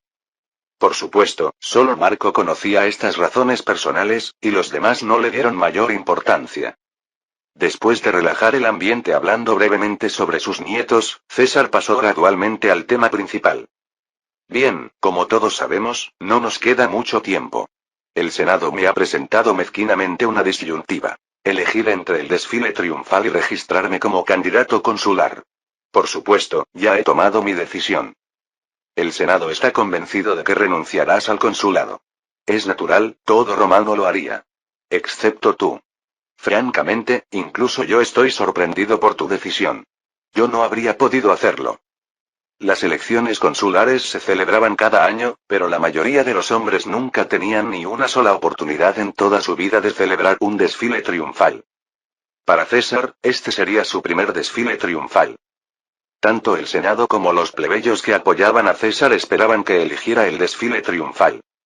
Sobre este asunto, ya he conversado con Marco por correspondencia. Marco ha elaborado un plan asumiendo que renunciaré al desfile triunfal, así que no tengo alternativa. El Senado está tramando un complot anticipando que me registraré como candidato consular el próximo año. Por lo tanto, la única oportunidad para sorprenderlos es ahora. Pero renunciar al desfile triunfal, es un sacrificio demasiado doloroso. No creo que esta sea la última oportunidad. Algún día podré celebrar un desfile triunfal por logros mucho mayores que los actuales. En cualquier caso, mañana mismo subiré a la colina capitolina para registrarme como candidato consular. Marco, ¿está listo lo que te pedí? Sí. He traído un caballo blanco y un bastón de plata. Los generales triunfantes suelen montar caballos blancos durante el desfile triunfal. El hecho de que insistiera en un caballo blanco para entrar en Roma era evidencia de que César no había superado completamente su decepción. Al ver la mirada de Marco con un dejo de sonrisa, César tosió y se justificó sin que nadie le preguntara. Solo quiero mostrar visualmente a los ciudadanos que me han privado injustamente de la oportunidad de celebrar un desfile triunfal. Yo no he dicho nada. De todos modos, postularme a las elecciones consulares no garantiza la victoria. El Senado está apoyando fuertemente a Bíbulo, así que probablemente seremos cónsules él y yo. Magnus, ¿conoce lo suficiente sobre Bíbulo? Al escuchar el nombre de Bíbulo, Pompeyo frunció el ceño todo lo posible y gruñó. No es más que un fiel lacayo del Senado. Un hombre que ha votado en contra de todas las propuestas que he presentado. Si te conviertes en cónsul junto con alguien así, tus acciones se verán muy restringidas. Probablemente vote en contra de todos los proyectos de ley que propongas, ¿no? Es lo que anticipamos. Pero las cosas no fluirán como ellos piensan. Así debe ser.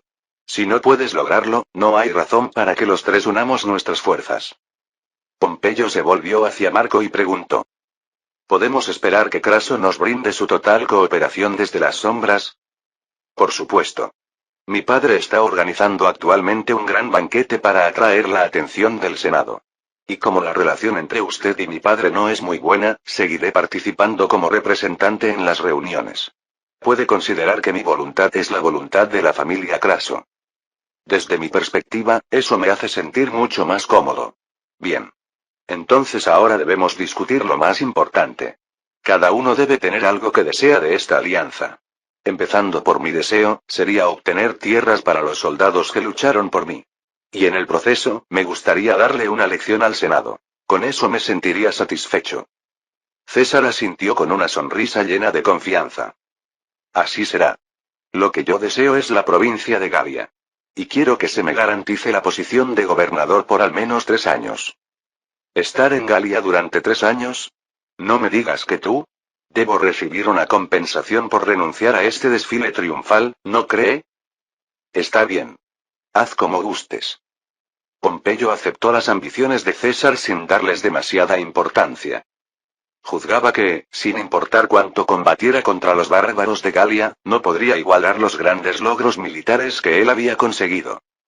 Finalmente llegó el turno de Marco. Primero, deben garantizar beneficios para la clase ecuestre que sigue a nuestra familia. Recientemente les hemos exigido algunos sacrificios. Por supuesto, les hemos compensado, pero ha llegado el momento de ofrecerles beneficios que superen esa compensación. Y personalmente, hay algo más que deseo. Cruzó miradas una vez con cada uno de los dos hombres que lo observaban y continuó en voz baja. Necesito asumir el cargo de censor para gestionar la administración general de Roma. Capítulo 75. ¿Quieres asumir el cargo de censor? Pompeyo inclinó la cabeza con sorpresa. Aunque yo reduje el límite de edad en 5 años, para ser censor todavía se necesita tener 30 años, ¿no? Por supuesto, tales regulaciones son papel mojado, pero tú has sido alguien que ha respetado escrupulosamente tales leyes. Sí. Por eso quiero que se ajuste el límite de edad para que pueda convertirme en censor legalmente. Desearía que cuando César asuma el consulado, rebaje el límite de edad del censor a unos 27 años. César, con los brazos cruzados, entrecerró los ojos como intentando evaluar las intenciones de Marco. Incluso si logro aprobar una ley que reduzca el límite de edad, si tú te conviertes inmediatamente en censor, habrá quienes no lo vean con buenos ojos, ¿no crees? Por supuesto. Por eso no tengo intención de postularme yo mismo. César, elige a una persona adecuada entre los plebeyos y apóyala como censor. Entonces, naturalmente, el Senado buscará a alguien que cumpla con los requisitos para contrarrestar al candidato que tú apoyas. Y ese serás tú, naturalmente. Exacto. Mi plan es convertirme en censor recibiendo una propuesta del Senado. Así nadie podrá objetar nada. Un plan meticuloso como siempre. César sacudió la cabeza con una sonrisa. Sinceramente, no entiendo por qué eres tan cauteloso. ¿No tienes ya una posición lo suficientemente sólida como para hacer lo que quieras hasta cierto punto? Si Magnus y yo te respaldamos, no necesitarías preocuparte tanto por el Senado como lo haces ahora. Es mi naturaleza ser precavido. Es algo que no puedo cambiar aunque lo intente. Bueno, eso no es necesariamente malo. Al menos Julia parece disfrutar secretamente de tu excesiva preocupación. Pero debes tener confianza cuando es necesario avanzar con determinación. Si eres demasiado cauteloso, podrías perder tu oportunidad. Lo tendré en cuenta. Marco inclinó la cabeza con una sonrisa amarga. En su mente quería decir, intento evitar ser asesinado por ser demasiado agresivo, como le pasará a alguien que conozco, pero no se atrevió a pronunciarlo. Hay algo que no entiendo, interrumpió abruptamente Pompeyo, frunciendo el ceño. ¿Por qué insistes precisamente en un cargo como el de censor? Si vas a hacerlo, deberías apuntar al menos a pretor. No te falta ni reconocimiento ni apoyo, ¿por qué ejercer como censor? Era una pregunta que revelaba la típica percepción de un aristócrata romano. Por eso Marco se sintió más tranquilo. Si Pompeyo pensaba así, seguramente otros senadores compartirían la misma opinión. Aunque la tarea principal del censor es gestionar la administración y seguridad pública de Roma, la percepción real era algo diferente. Lo que más atrae la atención de los ciudadanos respecto a los censores es la distribución de granos y la organización de eventos de entretenimiento. Por más que alguien reparara instalaciones o regulara el tráfico, si no respaldaba esas dos actividades, recibía una evaluación fría. Por el contrario, si gastaba grandes sumas de su propio dinero en distribuir grano o organizar combates de gladiadores, podía ganar enorme popularidad. Por eso, la mayoría de los políticos utilizaba el cargo de censor como un medio para ganar popularidad. Así lo habían hecho tanto Cicerón como César en su tiempo. En cambio, aquellos que ya habían acumulado suficiente apoyo a menudo no se preocupaban por el cargo de censor. Marco era claramente uno de estos últimos. El pueblo estaba dispuesto a votar por Marco en cualquier momento, gracias a sus reformas fiscales y a la reestructuración del sistema financiero. De hecho, en las elecciones para cuestor, Marco había prácticamente acaparado los votos en casi todos los distritos electorales. No había razón para presentarse como censor y gastar su propio dinero. Probablemente otros senadores pensarán como usted, Pompeyo. Por lo tanto, aunque me pidan que me presente como censor, creerán que podría rechazarlo. Aún así, no creo que se sientan tan en deuda contigo por eso. Sí. Lo importante es dar la impresión de que estoy asumiendo un cargo que no vale la pena ambicionar. Pero para mí, el cargo de censor no es tan inútil. Planeo hacer algo 1000 veces más valioso que entretener a los ciudadanos. ¿Qué cosa de valor puede hacer un censor aparte de renovar las instalaciones públicas? Tales cosas no son apreciadas por muchos, y apenas se notan, como bien sabes, el pueblo se entusiasma con lo que puede ver con sus ojos y sentir en su piel. Marco no negó las palabras de Pompeyo.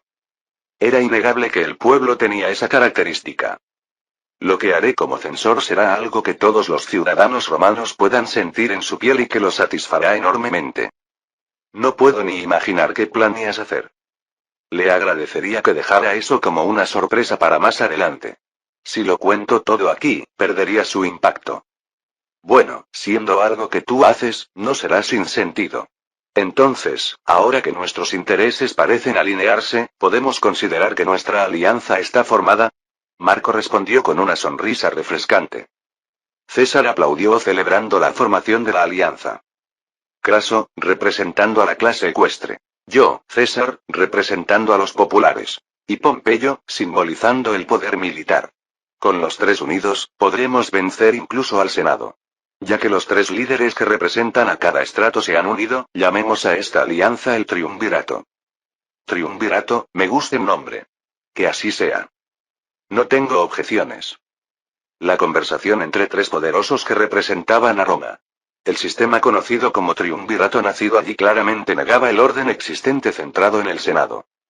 Sin embargo, el Senado actual carecía de la fuerza para derribar esta sólida alianza.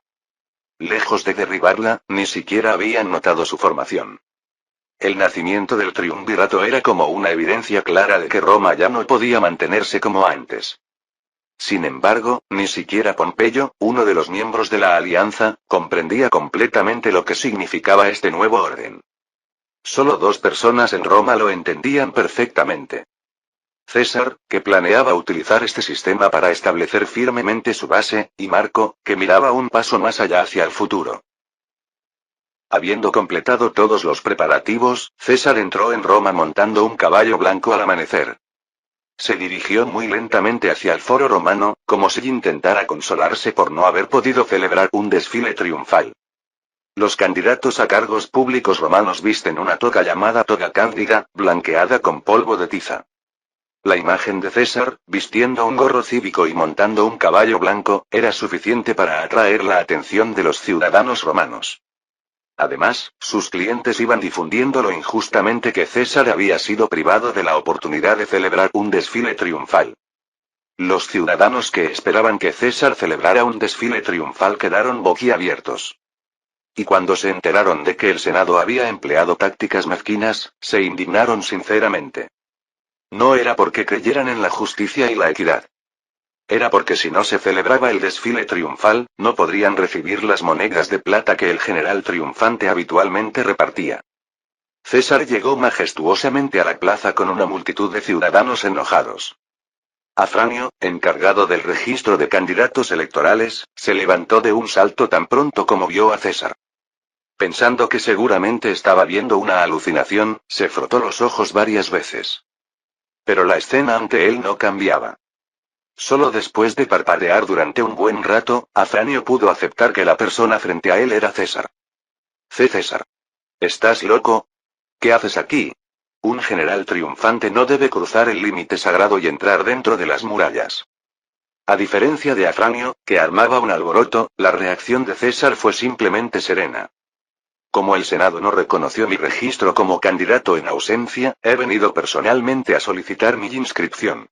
Terminemos rápidamente con el procedimiento de registro. Ah, no. ¿Estás en tu sano juicio? ¿Has renunciado al desfile triunfal para registrarte como candidato a cónsul? Renuncié al desfile triunfal, por eso puedo estar aquí, ¿no? Imposible. No me importa que estés sorprendido, pero ¿podrías completar primero mi registro como candidato? Afranio, que había recuperado la compostura, intentó encontrar una excusa para rechazar la petición de César. Sin embargo, por más que lo pensaba, no encontraba motivos para oponerse. Lo fatal fue que no se había establecido ninguna contramedida para esta situación. Porque nadie en el Senado había anticipado que César renunciaría al desfile triunfal. César preguntó de nuevo con voz calmada a Afranio, que movía los ojos de un lado a otro. ¿Qué sucede, cónsul? ¿Hay algún problema? Bueno, el horario de trabajo de hoy. Quedan al menos 5 horas más. Ese sí, es cierto. Los documentos que debes presentar. Todos fueron presentados al comité ayer. Dándose cuenta de que no había forma de rechazarlo, Afranio cambió de estrategia. Bajó considerablemente la voz y acercó su rostro al oído de César. ¿En qué estás pensando? ¿Qué beneficio obtendrás presentándote a las elecciones consulares ahora? Regresa rápidamente al campo de Marte, y esto se puede resolver como un malentendido. No hubo ningún malentendido. Renuncié al desfile triunfal para registrarme como candidato. No, es que, aunque te conviertas en cónsul, no podrás realizar ninguna actividad. El representante del Senado en estas elecciones será Víbulo. Él ejercerá su derecho de veto contra todas tus acciones. Sí, supongo que sí. Por eso, simplemente celebra tu desfile triunfal y preséntate el año que viene o el siguiente. Eres joven, tienes muchas oportunidades. No hay necesidad de apresurarse tanto. Era una estrategia para inducirlo a renunciar a su candidatura fingiendo preocupación, pero César vio a través de las intenciones de Afranio de un vistazo. Era una táctica tan superficial que incluso responder seriamente sería una pérdida de tiempo. He dicho que me registro como candidato, y tú tienes la obligación de aceptarlo. Me iré ahora. César se dio la vuelta y se unió a la multitud de clientes que coreaban su nombre. Con tantos testigos, era imposible incluso negarlo. Era un hecho consumado que César se presentaría a las elecciones consulares. Afranio dio órdenes apresuradas a sus ayudantes. Traed a Catón, Cicerón, Víbulo y Craso inmediatamente. Si se niegan diciendo que están ocupados, díganles que César ha renunciado al desfile triunfal y se ha presentado como candidato a cónsul. Tal como había previsto Afranio, los senadores abandonaron sus tareas y acudieron corriendo al recibir el informe del ayudante. Especialmente Catón, que había venido tan apresuradamente que estaba sudando profusamente y jadeando. ¿Qué significa esto, Afranio? César se presenta a las elecciones consulares. Víbulo, el probable próximo cónsul, también sacudió la cabeza con el rostro pálido. ¿Es esto algún tipo de nueva broma? ¿Cómo es posible que César pueda registrarse como candidato? Afranio dejó escapar un profundo suspiro entre sus dientes apretados. Sentémonos todos. Hablemos sentados. Marco, que había venido con Craso, se sentó pesadamente, intentando aparentar una expresión tranquila. Craso actuó magníficamente como si estuviera realmente sorprendido. César debería estar en el campo de Marte, ¿cómo pudo entrar dentro de las murallas? No me digas que renunció al desfile triunfal. ¿Qué otra cosa podría ser? César vino hoy con muchos de sus clientes y se registró formalmente como candidato. Ha ocurrido algo que nunca imaginamos. Catón abrió mucho los ojos, incrédulo. ¿Y tú simplemente lo aceptaste? Deberías haberlo rechazado en el acto. ¿Cómo iba a rechazarlo? César trajo consigo a más de 100 personas. Con tantos testigos, insistir habría sido solo avergonzarme a mí mismo. Ya veo. Entonces César claramente creó una situación en la que el cónsul no tendría más remedio que aceptar su candidatura. Maldición. ¿No les dije? César es diferente a Pompeyo. Todos ustedes han sido demasiado indulgentes. Eso no podía evitarse. Craso frunció el ceño y se mordió el labio. ¿Qué romano renunciaría a un desfile triunfal por unas elecciones que se celebran cada año? ¿Puedes entenderlo? Sinceramente, todavía no me lo creo. Estas palabras de Craso no eran una actuación, sino su sincera opinión. Y todos, excepto Marco, compartían sinceramente la opinión de Craso. Cicerón soltó un comentario. César parece tener un modo de pensar diferente al nuestro, o más bien, al de un romano común. Está loco. Catón respondió con indignación. Bebió vino a grandes tragos y frunció el ceño. Tengo un mal presentimiento. Me siento más frustrado porque no puedo entender qué está pensando. A diferencia de Catón, que mostraba una mezcla de ira y confusión, Víbulo diagnosticó la situación con un tono relativamente tranquilo. No hay necesidad de preocuparse demasiado. En primer lugar, si el Senado me apoya firmemente, el hecho de que me convertiré en cónsul no cambia. Entonces ejerceré mi derecho de veto sobre cualquier proyecto de ley absurdo que César proponga. ¿No es suficiente con esta estrategia? Ante este pensamiento irrazonablemente optimista, Catón se tocó la frente como si quisiera reprimir un dolor de cabeza. Ejercer el derecho de veto sobre todos los proyectos de ley de César significaba paralizar nuevamente la política romana. Ya llevaban más de un año con la actividad legislativa detenida por haber empleado una táctica similar con Pompeyo. Si se mantenía así otro año más, ¿cuánto afectaría negativamente a la opinión pública? Catón ni siquiera tenía energía para criticar a Bíbulo, que pretendía abusar del derecho de veto sin considerar esos aspectos básicos. Cicerón, que no tenía intención de involucrarse demasiado en este asunto, susurró a Marco con una sonrisa. Parece que tu estrategia tampoco funcionó esta vez. Quizás experimentes el fracaso por primera vez. ¿Primera vez? No he vivido una vida tan perfecta. Desde mi punto de vista, parecía perfecta. De todos modos, no te preocupes demasiado. Aunque César se convierta en cónsul, no podrá hacer mucho. Nuestro Bíbulo, que no conoce la vergüenza, está dispuesto a bloquear a César aunque su reputación caiga al abismo.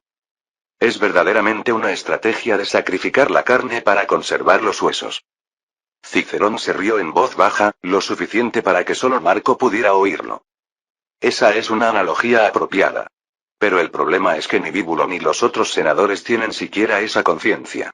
En fin, como me mantendré a distancia del asunto de César, no será un gran problema para mí, pero ten cuidado de no verte salpicado por las mismas aguas sucias.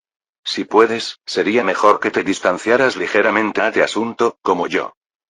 Gracias por el valioso consejo. Lo guardaré profundamente en mi corazón. Cicerón y Marco observaron el acalorado debate sobre cómo detener a César desde un paso atrás. Sin embargo, lamentablemente, no surgió ninguna solución ingeniosa hasta el final de la reunión. Catón siguió bebiendo vino, con el estómago ardiendo por las palabras absurdas de Bíbulo. Todo lo que obtuvo de la larga reunión fueron unas cuantas arrugas profundas en su frente. Mientras el Senado vacilaba, César desarrollaba metódicamente su estrategia. Juzgó que no era necesario esperar a convertirse en cónsul para cumplir su promesa con Marco. César presentó un proyecto de ley a la Asamblea Popular a través del tribuno de la plebe Vatinio, a quien había reclutado. Era un proyecto de ley que, como deseaba Marco, reducía el límite de edad para el cargo de censor de los actuales 30 años a 27. Por supuesto, solo con esto no bastaría para que los ciudadanos lo aprobaran, así que César añadió un motivo convincente. El cargo de censor debía ser ocupado por 2 plebeyos y 2 patricios, pero este límite de edad era demasiado desfavorable para los plebeyos. Un censor plebeyo debía velar por la autoridad de los plebeyos, pero casi no existían figuras influyentes que permanecieran como plebeyos puros hasta después de los 30 años. La mayoría ya se había convertido en patricios plebeyos con un asiento en el Senado. Sulla estableció un límite de edad tan estricto precisamente para aprovechar este punto. Es un sistema típicamente favorable solo para los patricios. Ahora mismo conozco a muchos jóvenes que quieren regalar grano y festivales a los ciudadanos. ¿No debería existir un camino para que estas personas accedan al cargo de censor antes de entrar en el Senado? Ante la instigación de Vatinio, los ciudadanos naturalmente apoyaron la propuesta con entusiasmo. El Senado, que hasta ahora solo había prestado atención a Claudio, recibió otro golpe por la espalda. Gracias a la activa participación de Vatinio, Marco pudo permitir que Claudio descansara un tiempo. Después de todo, si se realizaban actividades demasiado agresivas durante mucho tiempo, los ciudadanos podrían sentirse fatigados. Esa fue también la razón por la que no utilizó a Claudio para reducir la edad del cargo de censor.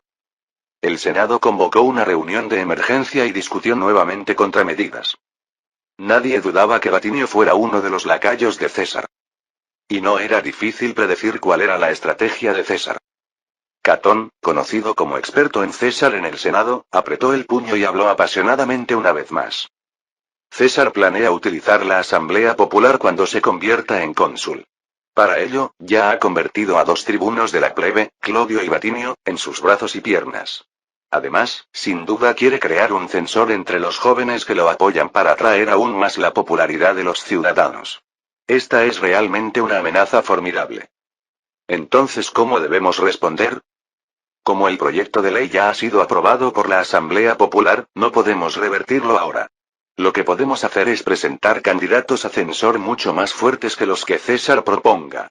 Si nuestros dos censores patricios logran resultados mucho más significativos que sus dos censores plebeyos, ¿no se dirigirá el apoyo de los ciudadanos hacia el Senado? Ah, está sugiriendo que organicemos festivales a gran escala y distribuyamos grano que hagan parecer insignificantes sus actividades. Parece una buena idea. Aunque será una competencia costosa. Los senadores de más edad miraron a los jóvenes senadores que aún no habían ocupado el cargo de censor. Sin embargo, la mayoría de los jóvenes senadores evitaron su mirada. Aunque el cargo de censor era algo por lo que estarían dispuestos a endeudarse, esta vez la presión era demasiado grande. Tendrían que competir abiertamente con los populares. ¿Cuánto dinero se consumiría? Como nadie se ofrecía voluntario, los senadores veteranos se sintieron frustrados. El lamento del excónsul Silano resonó en la cámara de reuniones. Vaya, esta es una excelente oportunidad para ganar la confianza del Senado, y sin embargo no hay jóvenes que se presenten. Con tan poca iniciativa, a pesar de la presión abierta, nadie se ofreció voluntario. A menos que el Senado proporcionara apoyo financiero, este cargo de censor estaba destinado a ser una carga solitaria. Naturalmente, los senadores veteranos tampoco querían usar su propio dinero para apoyar la causa. De todos modos, si se gastaba dinero en organizar eventos, la popularidad iría para el censor en cuestión. ¿Cuántas personas estarían dispuestas a gastar su propio dinero para beneficiar a otros? Con el egoísmo de cada parte entrelazado, solo un incómodo silencio envolvió la sala de reuniones. El plazo para el registro de candidatos vencía al día siguiente. A medida que pasaba el tiempo, los senadores impacientes comenzaron a mirar abiertamente a Marco. Como poseía una enorme riqueza que no necesitaba el apoyo de nadie y gozaba de gran popularidad entre los ciudadanos, no habría nada de qué preocuparse si él se presentaba. Sintiendo las miradas desesperadas dirigidas hacia él, Marco habló con una expresión de perplejidad. También yo deseo servir a los ciudadanos de Roma. Pero originalmente el límite de edad para el censor es de 30 años, y aún no cumplo con ese requisito. Por supuesto, acaba de aprobarse un proyecto de ley que reduce el límite de edad, pero eso es solo el resultado de la obstinación de la Asamblea Popular. Sea obstinación o lo que sea, ya ha sido aprobado, así que estás calificado. Así es, así es. Si solo aceptas presentarte, ¿quién se atrevería a oponerse? Si alguien se opone, ese sería sin duda un lacayo de César. Antes de que Marco pudiera terminar de hablar, los veteranos de los optimates añadieron sus comentarios uno tras otro. El ambiente ya se inclinaba hacia la idea de que Marco debía convertirse en censor. Finalmente, Marco se puso de pie e inclinó la cabeza ante los senadores que lo miraban con expectación. Aunque aún soy insuficiente, si el Senado desea que desempeñe el cargo de censor, haré mi mejor esfuerzo. Un aplauso de todos los senadores cayó sobre la cabeza de Marco. Una sonrisa cruzó los labios de Marco mientras inclinaba profundamente la cabeza. Era una sonrisa de victoria. Fin del capítulo 75.